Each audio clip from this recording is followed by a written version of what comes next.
Assalamualaikum warahmatullahi wabarakatuh. Saya Natasha Syafitri Piliang dengan NIM 0104203142 jurusan MDE semester 5 Fakultas Dakwah dan Komunikasi, mata kuliah hadis tematik dengan dosen pengampun Bapak Iqbal Abdul Muin LCMA.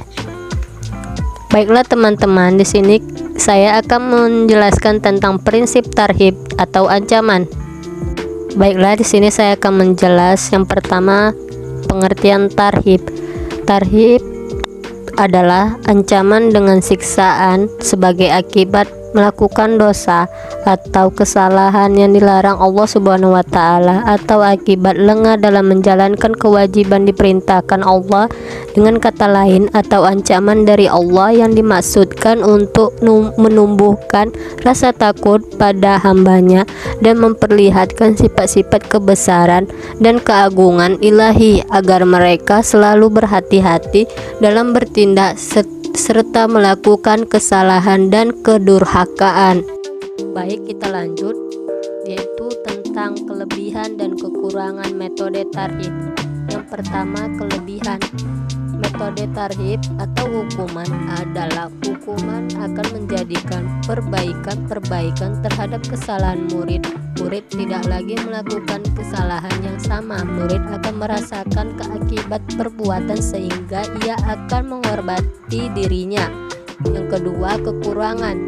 Metode tarhib atau hukuman adalah akan membangkitkan suasana rusuh, takut, dan kurang percaya diri. Murid akan selalu merasa sepi hati, bersifat pemalas, serta menyebabkan ia suka berdusta karena takut dihukum, dan akan mengurangi keberanian anak untuk bertindak. Baiklah, kita lanjut, yaitu tentang prinsip metode tarhib. Prinsip pemberanian tarhib hukuman menurut Irawati Istadi, pemberian tarhib yaitu kepercayaan terlebih dahulu, kemudian hukum. Metode terbaik yang tetap harus diprioritaskan adalah memberikan kepercayaan kepada anak. Memberikan kepercayaan kepada anak berarti tidak menyudutkan mereka dengan kesalahan-kesalahannya, tetapi sebaliknya, kita memberikan pengakuan bahwa kita yakin mereka tidak berniat melakukan kesalahan tersebut.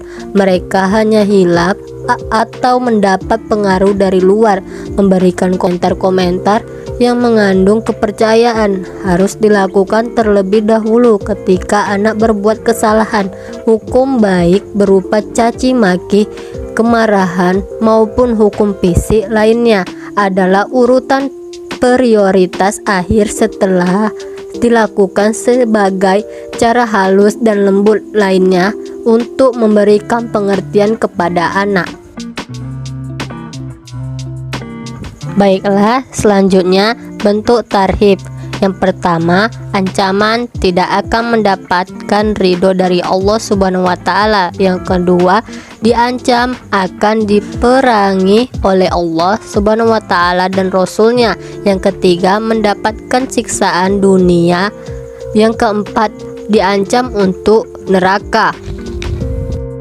Baiklah, kita lanjut, ayat tentang diancam hukum neraka, sebagaimana Allah berfirman di dalam Al-Quran, A'udzubillahi minasyaitonirrajim, Bismillahirrahmanirrahim, wallazina kafaru wa kazzabu biayatina ulaika ashabun nar hum fiha khalidun. Yang artinya, adapun orang-orang yang kafir dan mendustakan ayat-ayat kami, mereka itu penghuni neraka, mereka kekal di dalamnya. Surah Al-Baqarah ayat 39. Baiklah, kita lanjut. Syekh Muhammad bin Jamil Jainun membagikan hukuman menjadi dua, yakni yang pertama, hukuman yang dilarang seperti memukul wajah, perkataan buruk, memukul ketika marah, menendang dengan kaki dan sangat marah. Yang kedua, hukuman mendidik dan berempati seperti memberikan nasihat, pengarahan, mengurutkan muka, membentak, menyindir, duduk dengan menempelkan lutut ke perut. Hukuman dari ayah, menggantungkan tongkat, dan pukulan ringan. Kita lanjut sebagaimana di dalam hadis kitabnya Abu Daud, yaitu wa qamisin fayughfaru fi zalika yaumani likulli abadil la yusriku billahi syai'an illa man bana'u wa bana'a syana'u fayaqulu aziru hazani hatta yastaliha. Qala Abu Daud Nabi sallallahu alaihi wasallam hazaro ba'da nisaihi arba'ina yauman wa abnu Umar hazarona lahu ila an mata. Qala Abu Daud iza kanat ijratu ilaihi falasa min haza bisyai'in wa in umarona abdil hazizi wazahu an rozulin, yang artinya telah menceritakan kepada kami, Mushad berkata telah menceritakan kepada kami Abu Wahana dari Ushail bin Abu Sholih dari bapaknya dari Abu Hurairah dari Nabi Shallallahu Alaihi Wasallam. Beliau bersabda, pintu-pintu surga dibuka setiap hari Senin dan Kamis, selalu pada kedua hari itu akan diampuni setiap orang-orang yang tidak mensekutukan Allah dengan sesuatu kecuali bagi seseorang yang mempunyai permusuhan dengan saudaranya. Lalu akan dikatakan kepada malaikat, tunggulah dua orang ini hingga mereka memperbaiki. Abu Daud menyebutkan Nabi Shallallahu Alaihi Wasallam pernah mendiamkan sebagai istri-istrinya selama 40 hari. Ibnu Umar juga pernah mendiamkan anaknya hingga ia meninggal. Abu Daud berkata, jika mendiamkan itu karena Allah, maka ancaman hadis ini tidak berlaku. Umar bin Abdul Aziz pernah menutupi wajahnya dari seseorang mendiamkan.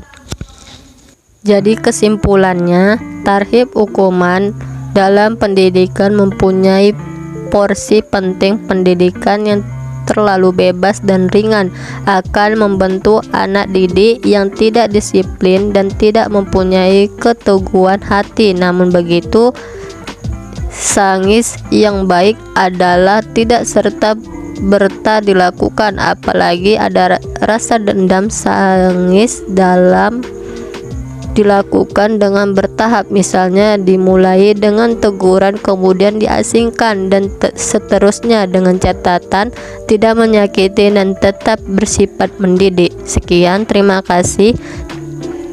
Assalamualaikum warahmatullahi wabarakatuh.